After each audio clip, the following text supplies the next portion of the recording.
से कहूं कि जेफरी एप्स्टीन सिर्फ एक आदमी नहीं बल्कि एक सिस्टम का आखिरी विजिबल हिस्सा था, तो क्या तुम सुनोगे? दुनिया हमें यह बताई गई है कि अर्थ बस एक प्लैनेट है। कॉन्टिनेंट्स, ओशंस, बॉर्डर्स, पर जो सैटेलाइट से दिखता है वो टेक्स्ट बुक्स में नहीं लिखा होता। कुछ जगह ऐसी हैं जो सिर्फ जमीन नहीं, सिंबल्स हैं, और जब इन सिंबल्स को मैप पर जोड़ा जाता है एक ऐसा पैटर्न बनता है जिसे दुनिया कभी समझने के लिए रेडी नहीं थी। कजाकिस्तान के एक सुनसान इलाके में सैटेलाइट इमेजेस एक शेप दिखाते हैं जो गलती नहीं हो सकती, एक परफेक्ट पेंटाग्राम। लोग कहते हैं ये अबैंडन्ड सोवियत स्ट्रक्चर है, पर डेविल्स बाइबल कोडेक्स गीगस के मार्जिन में एक लाइन मिलती है, when the star touches the step, बाल लिसन्स। इल्यूमिनाती से कहते थे सिजिल जीरो, वो जगह जहां से सिस्टम एक्टिवेट होता था। कंपस यहां सीधा नहीं रहता, मैग्नेटिक फील्ड स्पाइरल में बिहेव करती है, जैसे जमीन सुन रही हो। पर एक सिंबल का मतलब तब तक अधूरा होता है जब तक उससे याद रखने वाली जगह ना हो। अमेरिका के ओहायो में एक पहाड़ी है जो पहाड़ी नहीं है, सरपंट माउंड।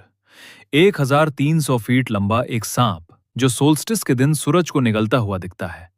कोडेक्स गीगस लिखता है, the serpent remembers what mankind forgets. Illuminati के लिए यह जगह इनिशिएशन ग्राउंड थी। यहां लोग अपना खून नहीं देते थे, यहां लोग अपना नाम, अपनी पहचान छोड़ देते थे।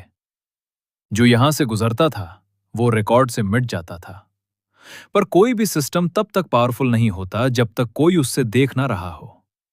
मौरितानिया के रेगिस्तान में एक स्ट्रक्चर है जो स्पेस से सीधा तुम्हें देख रही है। आई ऑफ द सहारा, पेंटाडेक kilometre wide, perfect concentric circles. Illuminati से कहते थे ऑब्जर्वर नोड। यहीं से ले लाइंस मॉनिटर होती थीं, ग्रेविटी एनॉमलीज रिकॉर्ड की जाती थी, और दुनिया के बड़े इवेंट्स पहले ही कैलकुलेट हो जाते थे। कोडेक्स गीगस के डीमन इलस्ट्रेशन के पीछे जो फेंट सर्कल बना है उसका ज्योमेट्री बिल्कुल आई ऑफ सहारा से मैच करता है। कोइंसिडेंस या ब्लूप्रिंट? लेकिन देखना, याद रखना, बुलाना, यह सब बेकार है अगर कंट्रोल ना हो। इस कहानी में इस आइलैंड का नाम था गेट 4। यहां रिचुअल्स नहीं होते थे, यहां सीक्रेट्स ट्रेड होते थे। पावर गॉड से नहीं मिलती, पावर मिलती है जब तुम किसी को चुप करा सको। 3 कोऑर्डिनेट से जो मैग्नेटिक ट्रायंगल बनता है उसके बीच में यह आइलैंड एक एंकर की तरह काम करता था। पेंटाग्राम ने बुलाया, सरपंट ने याद रखा, आई ने देखा, और आइलैंड ने कंट्रोल किया।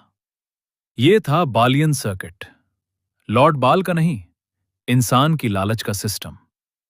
कोडेक्स गीगस की एक आखिरी फिक्शनल लाइन कहती है, Baal does not rule the world, he teaches men how to rule it.